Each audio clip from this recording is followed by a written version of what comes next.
Goes, I can hear her go upstairs, and then I think she's in her room, and she says that someone's here, and I can tell she's scared, and she runs downstairs. We are seeing the first police interview of Dylan Mortensen, one of 2 roommates who survived the murders on King Road. She described the man she saw walking through the house that morning. I saw his eyes, and he saw me, but he didn't walk towards me and didn't see anything.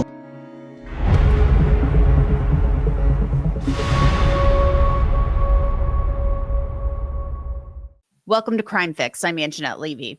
We've talked a lot about Dylan Mortensen. A lot. She is the roommate who survived the murders on King Road and told police about the man in all black that she saw walking through the house. What Dylan told police she saw was so damaging to Bryan Kohberger's case that his lawyers tried to get Judge Hippler to bar her from being able to describe Kohberger as having bushy eyebrows.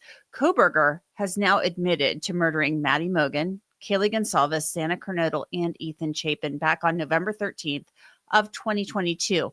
But before he pleaded guilty, he was planning to go to trial, and his lawyers wrote that they felt the bushy eyebrows description was as good as Dylan pointing a finger at him in court and saying, that was the guy. They said that even though Dylan said she couldn't say after seeing Kohberger's photo after his arrest that he was the man in all black that she saw walking toward her in the house around 4 that morning.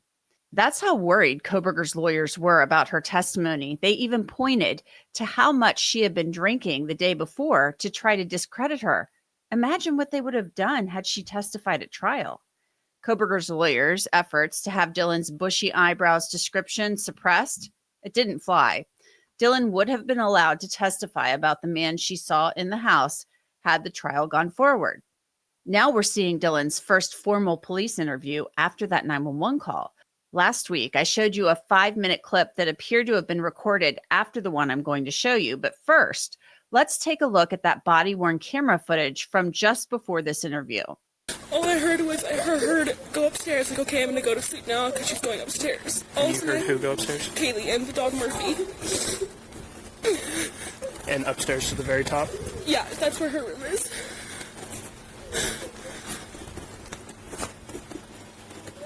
Okay. And then all of a sudden I heard her walking up, I heard her scream, and she ran downstairs because she saw someone. That's what I'm pretty sure she said. Someone's here, and she screamed and just ran downstairs. And I called for her name, but I jumped up and locked my door because I was so scared. And then I heard someone in the bathroom, and I heard her crying, and I heard some guy say that you're going to be okay, I'm going to help you. And I kept calling her name, but she wasn't answering. And then I opened the door for a second, and I saw this guy, and he was not insanely tall, but he was wearing all black and like this mask that was just covering his forehead and his mouth. And I locked the door and I called and I didn't know what to do. This was at 4 a.m. Yes. Okay. And so then I just ran down to you left here? Yeah, I left my room down to. Now, after officers arrived on scene, Dylan was taken to the Moscow Police Department, and Detective Lance Mowery took her into an interview room. Are you here at the university? Yeah. What house is that? What do you mean? Is that an apartment or a sorority? It's a house. Okay. I don't know the sorority, so Oh, I apologize. yeah. I don't even know if there's any, what's there. Yeah. Okay, so tell me what you know. Okay, so there was a Civic High party, obviously, yes, we were drinking. I left to go to my friend's house. When was that party? I think I went there around like 10:30ish. Last night or this morning? Last night.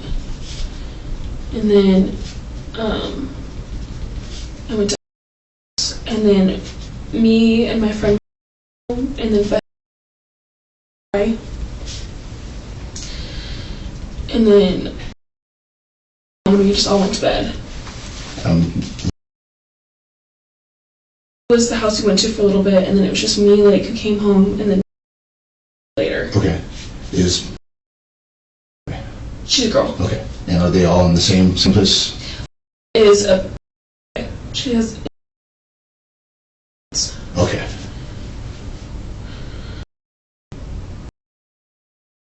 Got it. Okay. So you guys were there, you came home early? Yeah. And then eventually she went to her place. Where does she live? She lives like down the street. I don't know exactly where it is.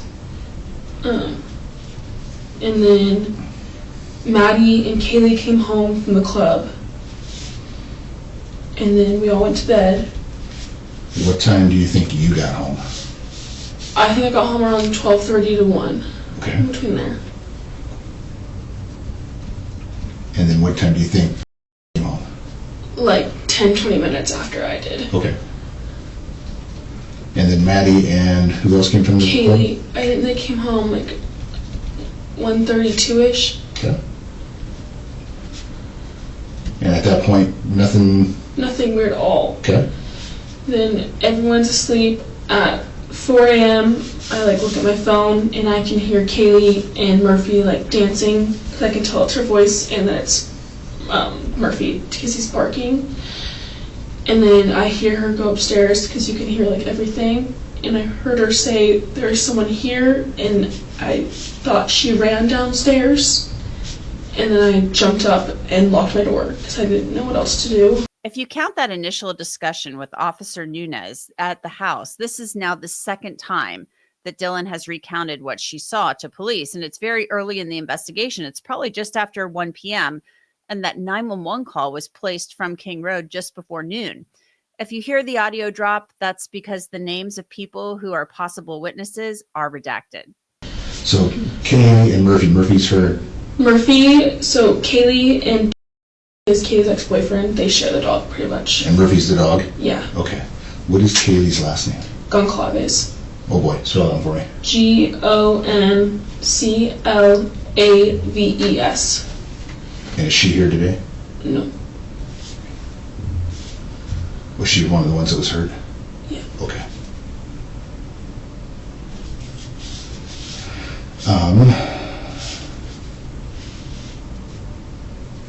Okay, where is Kaylee's room compared to yours? Like right above mine. Straight above. What, are you on the first, second? Second. And she's on third? Yeah. Okay.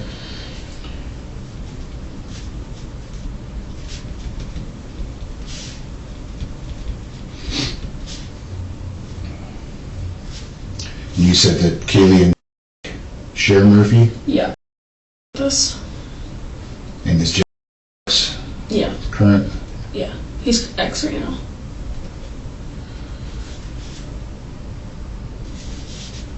Okay. Any problems between Kaylee?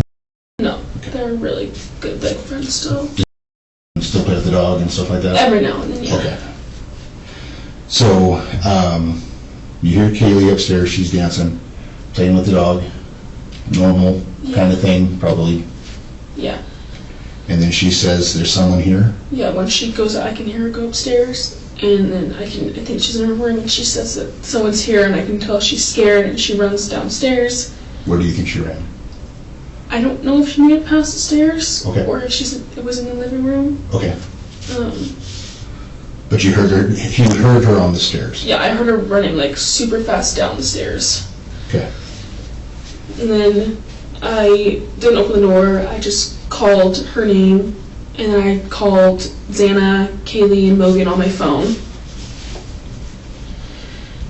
And then... What were those other names? Xana? Xana, Maddie Mogen, sorry, Mogen is Maddie, and Kaylee. Okay. Do you know what Xana's last name is? Kernodle. Kernodle, I believe. Okay. And what about Maddie? Mogen, Mogen. And Kaylee Goncalves. Goncalves, that's the same one. Okay. Yeah. Were these three friends? Yeah, we're all roommates. Okay. Who was sharing the room with Kaylee? Kaylee and Mogen are both upstairs. They don't share rooms. They have their own rooms? Yeah, we all have our own rooms. Okay. So these two are up on the third. Yeah.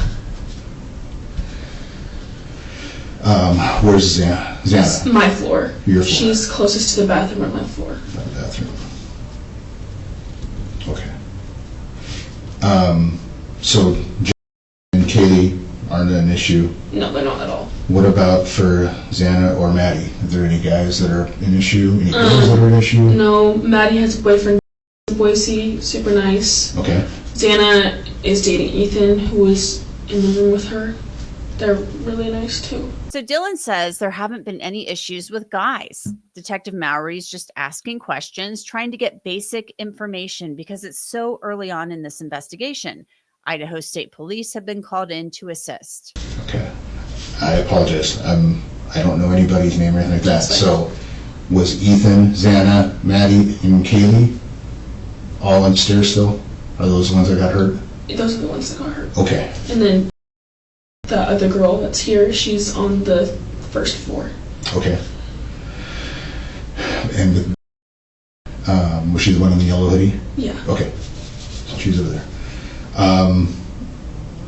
So anybody that would want to hurt Ethan or that's jealous of Ethan? No. Nothing like that? No, I've never heard anything. Any cars that were in the area that you can think of that wouldn't have been normal? No, I wasn't really looking at that. Okay. And you didn't see anybody come downstairs. Did you hear anything else? No, I don't even know how they got in. We're usually pretty good about locking doors, and we've never had problems before. Like, it was just really random. Okay. So you're getting home around 12:31. Yeah. You've got Maddie that comes home just shortly after. Yeah. Maddie comes home shortly after that. And then from that point, from about 2 to 4, did you fall asleep? Yes, I fell asleep. Okay. And Kaylee also came home with Maddie at the same time from the club. So between that time, obviously, you're not hearing anything. You had something to drink, so obviously you're going to sleep a little bit deeper, right? Yeah. Okay. And then you hear her, she says what she says, you hear her hitting the stairs, you open the door, cry out to her, Yes. and then you close the door because you're scared, Yes. right? What happens at that point? I opened the door again, and I heard what I thought was Kaylee crying in the bathroom, and I heard this man's voice say, "It's okay, I'm gonna help you," but it wasn't like in a nice way. Like, it was just weird, and it was a voice I've never heard before. Okay. And then I called out to her, and there was no crying after that. I don't really know what happened after that. So when you opened the door, you thought you heard Kaylee crying in the bathroom? Yeah, but Okay. it could have been Xana, but I thought it was Kaylee at the time. Okay. In this next section, you can tell Detective Mowry, he's just doing his best to ask questions. And it seems to me like he just can't believe that this has happened in Moscow. Dylan also describes what she saw the man in all black holding as he walked through the house. I don't know if these questions are really helping because I'm just right over the top of them. And you can't, you said that you don't recognize the voice. No.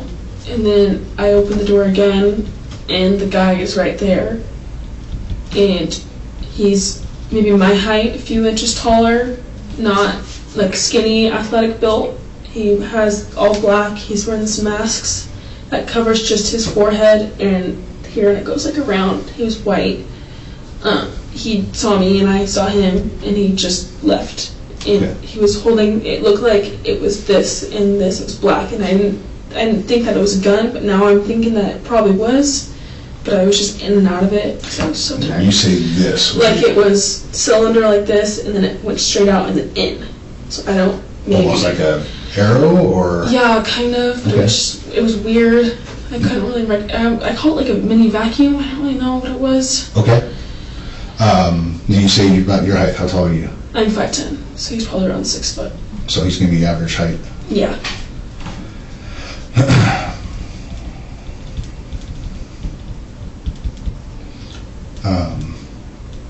Any of the girls at all in the house get any kind of freak weirdness going on the last couple of weeks that they talked about? It's been all normal. Nothing weird at all. No weird calls, no texts? No, I mean, nothing really weird happens in Moscow usually.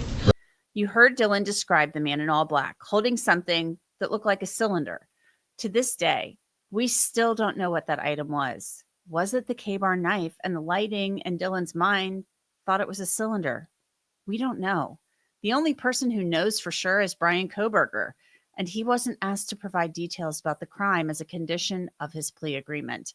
Now back to the interview. Okay, so, and I apologize, I keep backing up just a little bit, just to, because everything's going to be jumbled up with you, and I totally get that. Yeah. So you hear her dancing, you hear her say somebody's here, she goes, it sounds like she goes to the stairs, you open the door, call to her, close the door, And then you go to open the door because you and hear her crying. Yeah. Or at least somebody, might not have been her. And then, did you close the door and then reopen it before you saw him? Yeah, I closed it before I reopened it and saw him. From the time that you heard her say there's somebody here to the time that you saw him, how much time do you think? I don't know, I think it was like around 10, 20 minutes. Okay. I mean, I was really Not long. out of it. Everything was kind of blurry. Like, I don't fully remember it, I would say. Okay. So, help me figure out where, like I said, I haven't been into the building. Where would if this is a basic layout of it, where would your apartment be? Okay, so, Or your room, I should say. I guess, like, say the door is right here. This is the apartment or that hall? It's like a house. Okay. It's a whole house. Then there's stairs that go up diagonally like this. Okay. Living room. Uh-huh. You're looking at the living room. To the right is the bathroom and Xana's room. Right in front of you is my room and the stairs. On the second floor, right? Yes. So you've got the stairs that are here on the second floor. You've got the bathroom here. Bathroom and Xana's room around here. Okay. My room's like right in front of it. Okay. And there's a kitchen. So this is the kitchen. Then there's stairs that go up to the second floor. Okay. So that's up. And then Kaylee's room is on, going up the stairs. Kaylee's room is on the left. Up top, right? Yes, up top.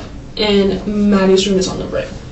And there's also a bathroom next to Maddie's room. So your door faces the stairs going down to the bottom? It faces more, like you can see them when you look up, but it's not totally facing. It's more like facing like this. Okay. So your door's more over on this side? Yeah, and then I can see like the window door that slides open back there. So you opened your door. Where was he at? In between my door and the kitchen. Okay. I think. And I saw him go out the door, I believe. Out the kitchen door? Yeah, and I just remember saying like, no, and I shut the door and locked it as fast as I could. So Dylan said the man went out the kitchen door. Then the topic of the man in all black's eyes and eyebrows come up for the very first time. Okay. So is there a deck out back? It's like just cement, and there's like no fence, so I guess anyone can come in on there. So is the bottom floor kind of like a daylight basement? So you can come in that floor, and then you can get out the back up one? Yeah. Okay. Okay.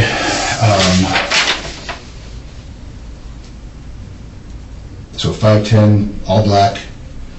Could you see what color his eyebrows were or anything like that? No. Okay. I don't remember what his eyes look like either. Okay. He didn't say anything to you?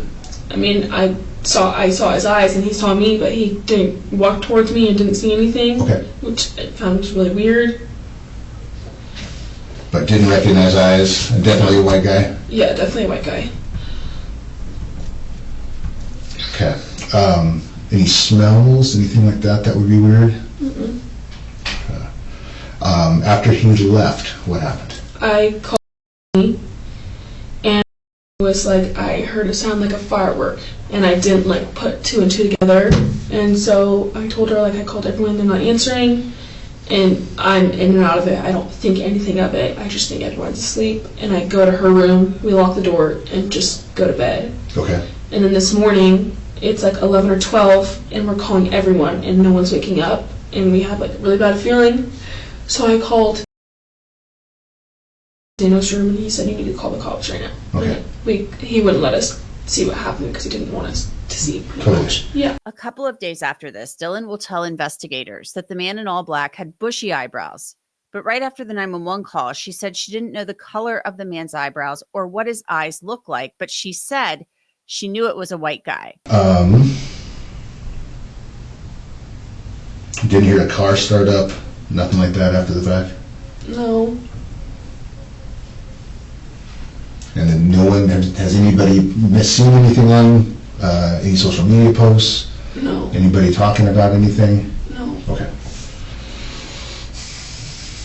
Okay. At the 6th party, anything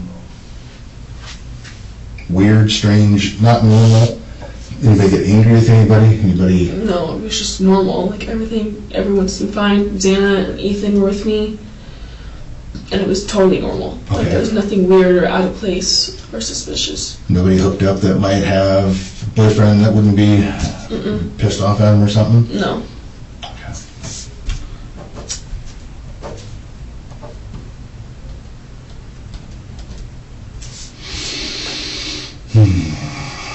All right. Anything else you can think of that I should know?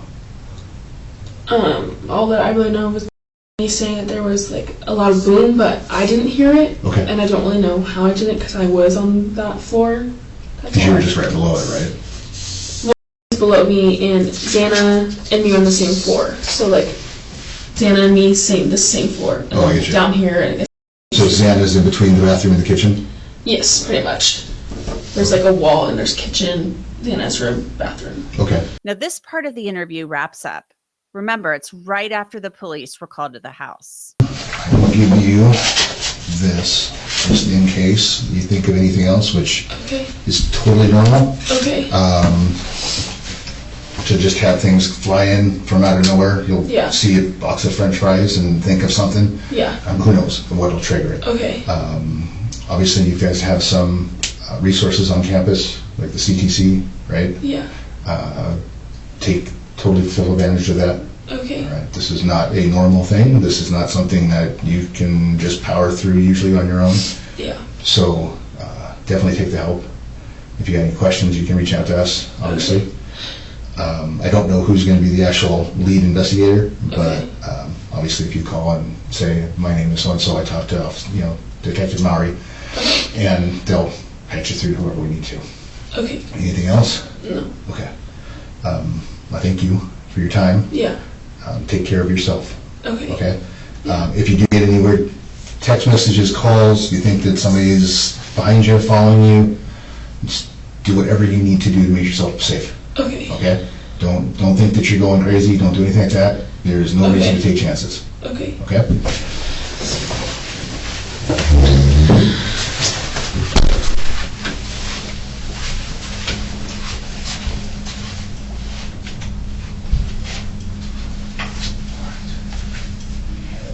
No way to tell who's doing next, so whoever wants to volunteer that, I want to talk to you.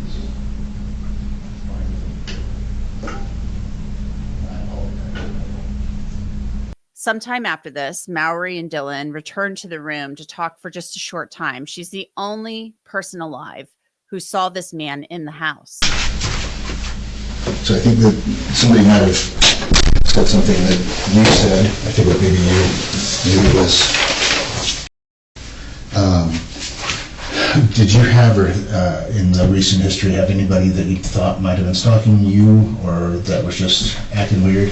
No, but I mean, talking. Remember about a month ago, I think like one of the police officers that Kaylee was outside taking Murphy out, and she saw a shadow. Yep. Okay. And then when Kaylee was at Winco, Xana was in the car. She noticed this guy was following her.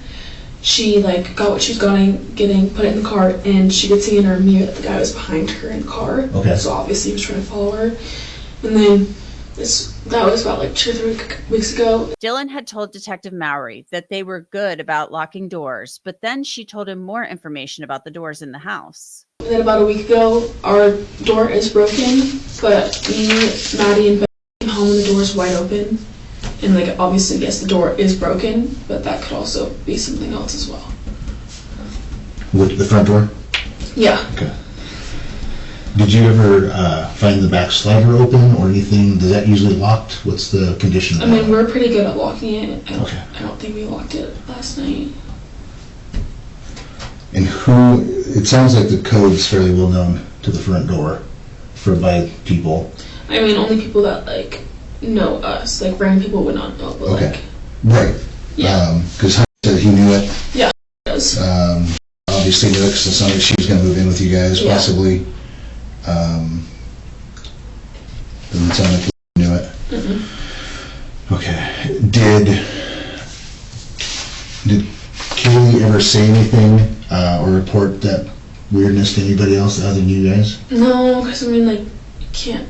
there's like no proof, you know, Right. I can't really do anything about it, and people are just weird sometimes. We didn't, like, obviously we were scared for a little bit. We didn't think much about it after that, because there's nothing really weird after that. Did she see what kind of car it was that he was driving? Nothing like that? Where did Kaylee work? She worked at home for a business, I believe. I can't remember what exactly it is. So she was just she works from her apartment? From her room? Okay. What about Maddie and Xana? Where did they work? Maddie and Xana both worked at Mad Creek, and then Maddie also had a paid internship through this business as well that was online at home.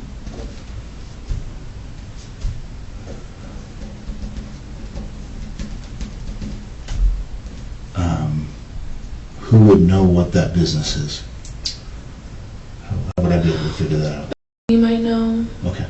I can't remember what it's called. There's like, because they were business majors, and through their majors they were able to get these jobs. The conversation then turned to Murphy, the dog that Kaylee shared with her ex-boyfriend. Remember, Dylan had said she heard Kaylee and Murphy dancing, and then who she thought was Kaylee going upstairs, but it was more than likely Xana going up those stairs and then yelling, "Someone's here."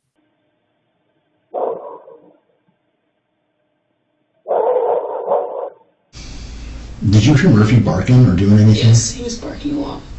Throughout the night, or? When I heard Kaylee go upstairs, he was barking a lot, and then I could tell that he was outside. I don't know how the police found him, because he wasn't in the house. Okay. But he has a puppy, he barks, but he was barking a lot if there was someone there. And that was at 1:32, or was that around Like 4? when everything happened. And when he was barking, when you first heard him on barking after she was up there playing, did you hear him go outside, or did he start outside? Murphy was with Kaylee when they were like dancing. They walked upstairs, he was still with her.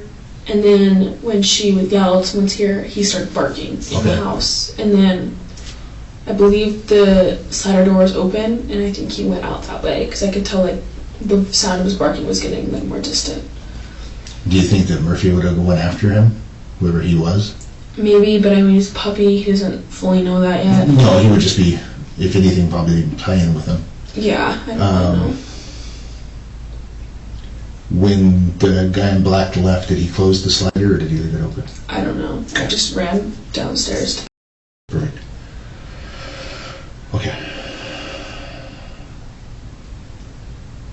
Okay, anything else Not that I popped can up? think of. No. All right, I'm going to go talk to my guys who've done the other interviews Okay. and see if anybody's got questions, so that we can kind of start putting more pieces together. Dylan was interviewed a few more times by police and later by prosecutors. She was considered a key witness as far as the timeline of events went. Her other interviews with police have not yet been released, and Bryan Kohberger is, of course, serving those 4 consecutive life sentences for the murders at Idaho's maximum security institution. And that's it for this episode of Crime Fix. I'm Angenette Levy. Thanks so much for being with me. I'll see you back here next time.